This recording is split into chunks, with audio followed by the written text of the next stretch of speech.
The evidence has finally come out in regard to one of Kenny Veach's family members that demanded for the mineshaft to be covered up for good. Join me today as I share with you her original response and why she wanted it covered. It will shock you.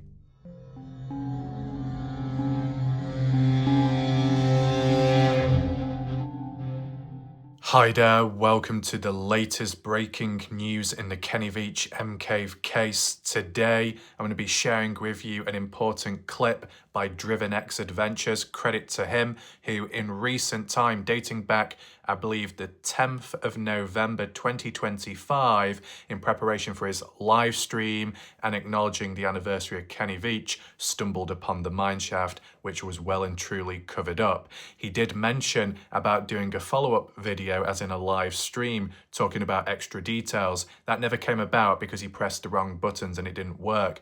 But ever since, he's done a different video, pre-recorded one, and he's shared important responses by Susan, DNWR, etc., and people in between in regard to wanting the mineshaft filled in because of the Really Robin situation. Now, if any of you are confused or don't know where to start, don't worry. I'm going to break it down bit by bit to you today. Be sure to stick around for the full understanding. You don't want to miss out anything. I do want to say welcome if you are currently here during the live premiere. Be sure to make use of the live chat box on the right side of the screen so I can see your reactions and any questions, answers, thoughts, theories, reactions to what Susan has done and why she reacted. Be sure to let me know your thoughts below under the video in the comment section. It's all welcome and appreciated, and it does help a lot. If you do want to look at my previous videos about the mineshaft, the fill-in, the analysis, the side-by-side comparisons, or if you wanted like a short summary, you'll be able to find that all available top right corner where the I symbol is up there. If you click on it, you get a drop down menu with some loose videos and the full playlist on the Kenny Veach case. Now, the order of how we'll do it today, I'll play to you a small clip of Driven as he's talking about the mineshaft and giving some details. And then I'm going to go straight into the messages or the emails by Susan, reaching out to people and the responses to it and analysing the text and the wording and going in deep there. And then I'm going to put it into perspective with some previous images of the mineshaft, the entranceway, and links to J Chuck to put a certain point across, because some of which what Susan says isn't exactly correct, and other things that she's mentioned, I don't think it truly justifies the situation considering what's happened way back before 2024. And that can be done for a separate video on top of all this. So there's a lot going on. Don't go anywhere. Without further ado, let's listen in and watch the clip. You know what, Warlike Wrath? Stop giving this guy credit. Really, Robin? You give this guy so much credit. You shouldn't. He's the one that destroyed this right here. He destroyed this because then what he did is he contacted Susan, told her what he did about putting that card in there for people to come up here and look for. And she contacted the National Wildlife Refuge, told them about what people are doing. Robin, all he did was he tried to create himself as a victim of this place, that stuff happened to him. Don't make crap up. After hearing those extra details about this so-called Robin reaching out to Susan, could come across as if one was taunting the other to try and get a reaction out of them, to take the bait. So this Robin could then claim, well, Susan is all about truth and justice and showing Kenny Veach is alive. This pen drive proves that, and yet she wants that truth to be covered up for good. How does that make any sense? It makes her look even worse than what she did before. Maybe that was Robin's strategy, whether it was done naturally or more so unnaturally. So there's extra little layers kind of explain some of the motives in the background, but we also need to acknowledge, beside Robin being the main problem and instigator of all this, the so-called Robin, Susan plays a role too because she took direct action. She could have done that much earlier on in the case, before Robin and the pen drive, when other hikers were actually going into the mineshaft. She did nothing. So that does raise questions there, as how it does individually with Robin too. But I just want to make one thing extremely clear and crystal. And before I do, I just want to say I do apologise if you do hear any crackling or noises in the ears. I really don't know what's going on with the audio on the phone, but unfortunately, once again, it's ruining it for me. So I do apologise if the viewing experience isn't as good, but I've got limited time. I've tried everything. I've tried fixing it, and it's just all messed up for me. Okay? Just in case you wonder why the audio isn't great, I really don't know what to do.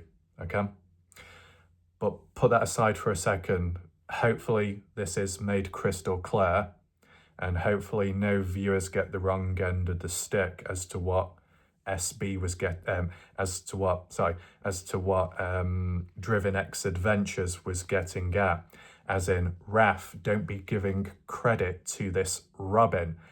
I'm not giving credit to Robin, nor am I acknowledging him in a positive way. I'm simply making observations as who is who, who's real, who's not, who's faking it, and who's been genuine. This Robin that we see of is not the same Robin back in 2020.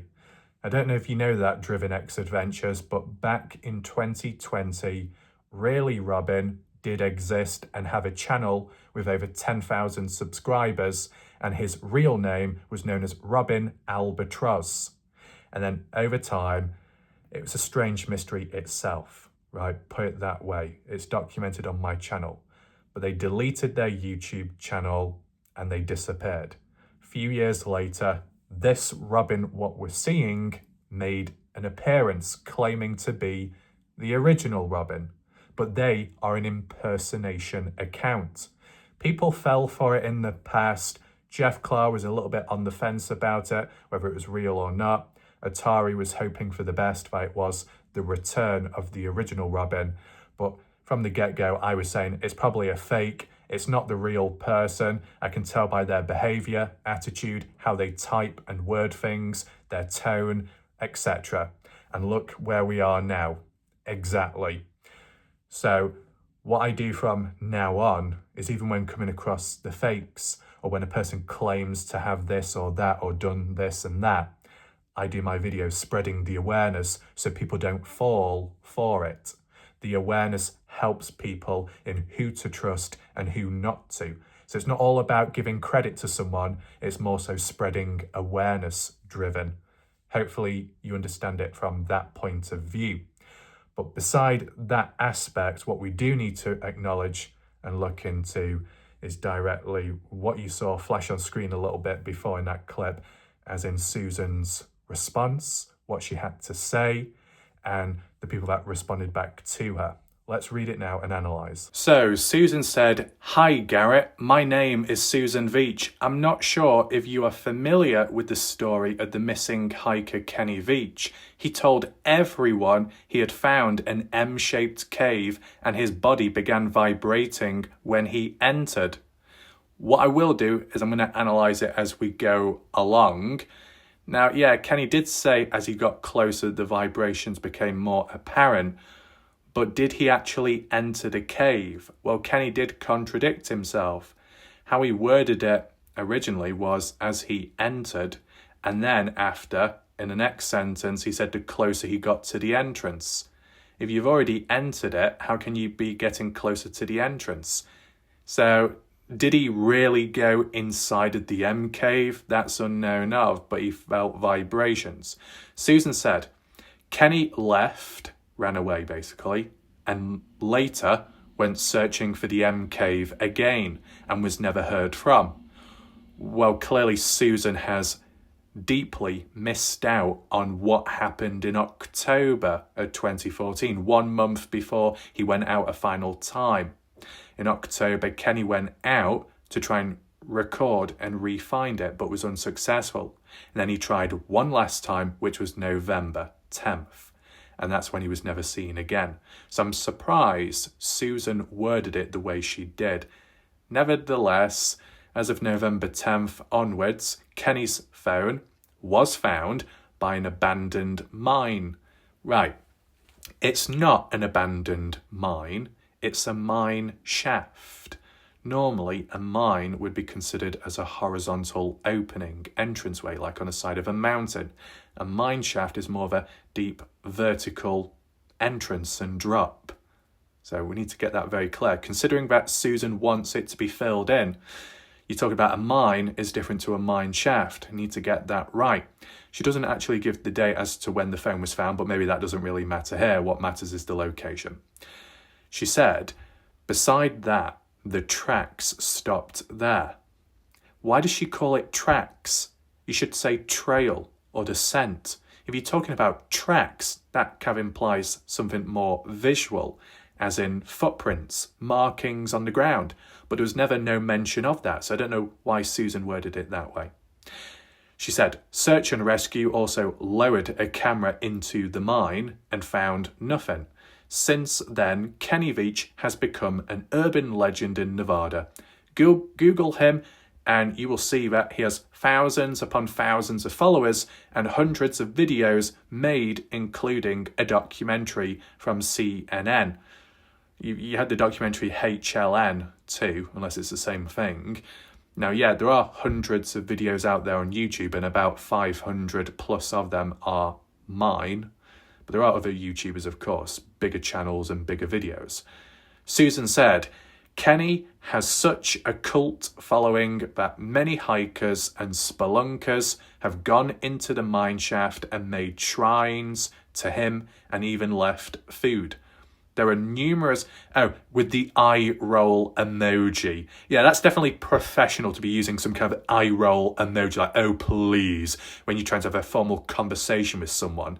Really? Is it that big of a deal that someone is leaving a shrine or something just to honour Kenny Veach? Susan exaggerates here, just like how Kenny Veach did, right? Many hikers. It wasn't many hikers. I'll give you a rundown right now, Susan. You had Kenny Veach in 2017, off the trail, which was 3 guys in 2018, and then went back in 2020. Another time in 2020, you had Outpost Mojave, 3 other different guys. Then in 2021, you had Scott Natal. 2022, you had the likes of J Chuck, SB Vegas Adventures. 2023, SB once again. They're the guys that had gone into the mine shaft. It's not many, it's not lots, it's just a few people. And yet Susan is trying to hype it up here and make it sound like so many people are going that it's going to be so unsafe. And the more people that go, the higher the chances that it will go wrong for one person. And yet all that have gone there have been able to make it back safely and was fine. Even when Scott Natal went in 2021, he went down the broken ladder without even a rope. And he managed and took some stuff out too. So yeah, as for making shrines, it wasn't really making a shrine. Jay Silverheels, at one point, hiker, simply left some coins and a bag to honour Kenny Veach. That was it. And then as for even leaving food, that was simply done by Outpost Mojave that were looking out for other hikers who may be in trouble and need some food, water, or fire. That's all it was. It was a supply cache at the end of the day. And yet Susan is making it sound like some kind of 5-star hotel and some kind of memorial grave where hundreds of people come daily. Exaggerated. Beside that, Susan said there are numerous videos on YouTube of these people climbing into the mine. I can send you links if you need it. I have been in touch with Craig McVeigh, Zane Gray, and missing persons at Las Vegas Metro Police Department. Detective Matthew Downing, the 10-year anniversary of his disappearance is coming up. To say 10-year anniversary, well, when Driven X Adventures, as of the 10th of November 2025, that was the 11th anniversary. So date it back a year before, this is 2024. So this shows that Susan reached out in 2024 about this. And yet it was October of 2025 when Travis' neighbours went to this mineshaft and it hadn't been filled in. But in between a month difference from when Travis was there in October to when Driven X Adventures was there in November 2025, that's when it was filled in. So Susan acted early, the DNWR and anyone else acted late. So it clearly shows that the priority wasn't at the top of the list. Beside that, in regard to the 10-year anniversary and disappearance coming up in 6 days, and a popular YouTuber has posted videos concerning an individual who claims to have video footage of Kenny after his disappearance. What? A popular YouTuber has posted videos concerning an individual. Who's that? Now, I could be getting petty here because I'm having a go at my own self, even though my name's not been mentioned here, because even though the language is a bit piss poor and vague, to say that there is a YouTuber that has made videos talking about another person who's claimed to have footage of Kenny alive, well, that was really Robin claiming to have footage of Kenny alive, and it was the one in India, which turned out to be a load of BS. We've analysed it, we've looked at it, and it's on the fake Robin's channel too. It's time wasting. But to say a popular YouTuber has talked about it, well, there's no one else that has. So it would be me. So I guess Susan didn't mention my direct name, maybe out of privacy, or it just wasn't needed. So I appreciate the indirect shout out there. Me personally, I wouldn't say I'm a popular YouTuber. I am still a small YouTuber, unfortunately, but hopefully with awareness and time, things can grow in different ways. Beside that, it says, he states he is going to hide a pen drive. This is in regard to Robin now, but Robin, the fake one. Hide the pen drive inside the mine. Let me assure you, the person is fake and by no means is going to climb into that mine, but he is encouraging gullible, inexperienced hikers to climb into that mine and someone is going to get hurt or killed. I'm attaching a screenshot of the YouTube comment along with coordinates to the mine. If there's anything you can do to end this, the mine has been messed with boards and removed and it's now a death trap. Whoa, whoa, whoa, whoa. Exaggeration, exaggeration. Boards have been placed there since to try and protect it and help people so it's not just completely left open. Kenny Veach in 2014, it was open. That's in 2014. It wasn't boarded up. It wasn't like a makeshift job at trying to cover it up or half fill it in. It was literally open. Anyone could fall into it. It was a death trap, you could argue. And then from 2014 onwards, from 2017 to about 2021, there was a speed up in the decline of the brace being removed by someone, as Jeff Clark has said. It would have to have been pried off. Why would anyone do that? Some of the ladder rungs breaking, but off the trail in 2018 confirmed that it was done by accident when they were going down the ladder itself, things broke. It became unstable, yes, when a few more people went there, but they were still safe and onwards. But the fact is, after that point, some tried making the effort of covering the hole, but not literally, just to make it a little bit safer, less of a death trap than what it was in 2014. So Susan has got that mixed up, as in how she words it there. But it is interesting how Susan had mentioned that she is aware that Robin, this so-called one, is a fake and hasn't put the pen drive in the mineshaft. It's all fake, but it can be done to encourage indirectly other people out there to go treasure hunting for it, waste their time, possibly put themselves into danger as well, and then they could get injured if not killed, and Susan doesn't want that for anyone. So Robin here is seen as the saboteur.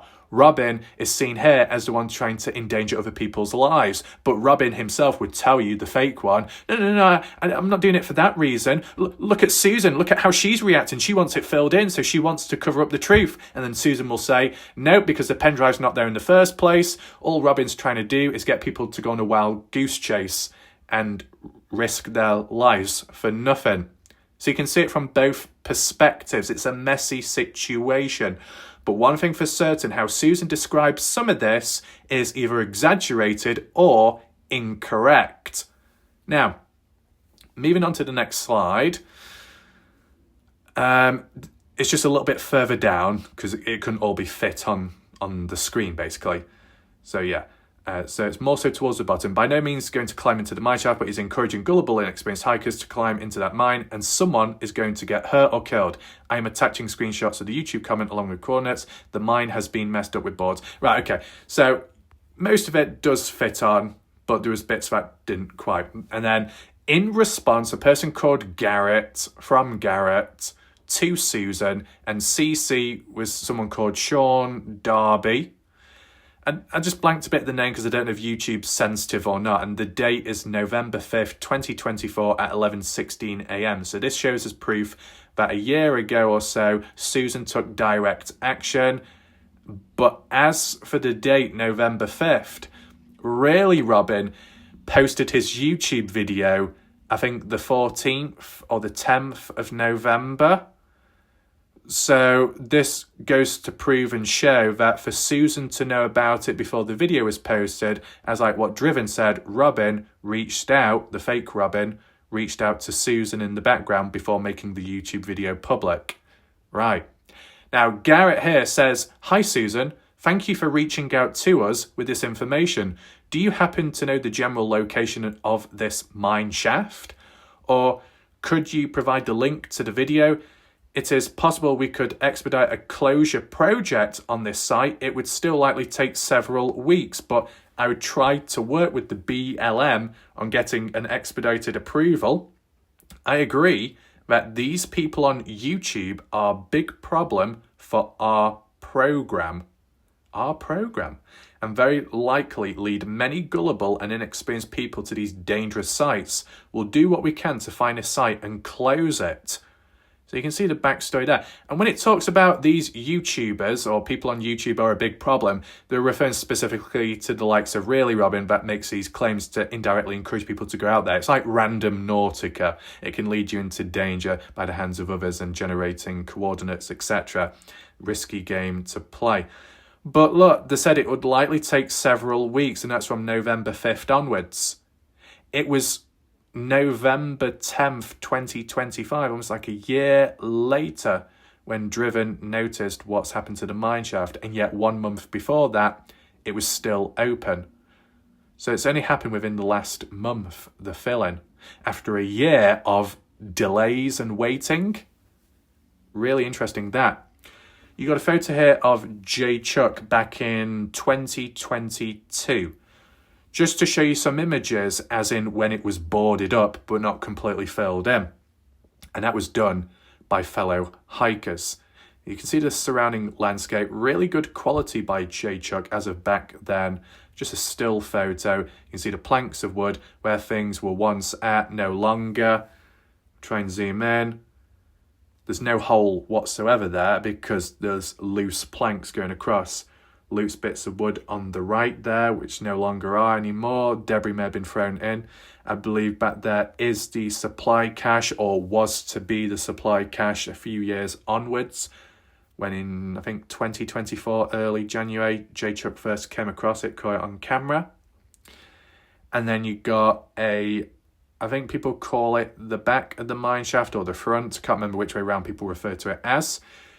This is where the supply cache was to be by the likes of, I think, Outpost Mojave a few years later onwards from 2022. Susan described this as food left behind with a rolling eye emoji, like it's a bad thing. I think it's quite a positive thing for other fellow hikers to be looking out for one another. Leave behind some kind of like survival cache in case anyone gets stranded, hurt, or needs food, water. It's a positive thing. For once, it's not sinister. Things are altered with, but for the right reasons in a way. There's a profile of the mine. That brace completely missing going across. Whoever pried it off is unknown. The shrine, which Susan exaggerates, was simply coins that were once put there by Silverheels, which are no longer there. That's all it was. And then I think, once again, some people refer to this as the back. Some people refer to it as the front, where there is a bit of a hole there. I believe it's been filled in ever since, though, on top of the actual main entrance bit. But it was interesting, the other areas. It just goes into the mine shaft, that's all. But it's just like another bit of damage at the time. And then here, what I've circled, you've got individual planks of wood which go across. You can see the lip of it. You can see how it's raised. It's just planks of wood which have just come from the general area laid across. Now, this has been done quite neatly by J. Chuck, possibly, or by a fellow hiker. Sometimes over the years, lots of planks of wood going across like here, and then other times there was less planks of wood. In the early days, there was no planks of wood whatsoever, and it was just all open and bare. So if you want to refer to it as a death trap, in some ways you could say 2014 is when it was a death trap. You want to push it on to 2018, 2021 when the ladder was damaged and the brace. That's a death trap and it was open. But then onwards, some hikers tried making the conscious choice of covering it slightly.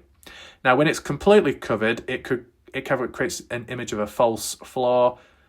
You might not know that there's a hole there, so if you stepped on it and you went through the wood, you're kind of screwed. But hopefully common sense would make you think, well, it's a mine shaft and there's some loose planks of wood going across. They're not nailed, so they're probably loose, and there's a hole there, so I won't stand on it. But look, this is the thing.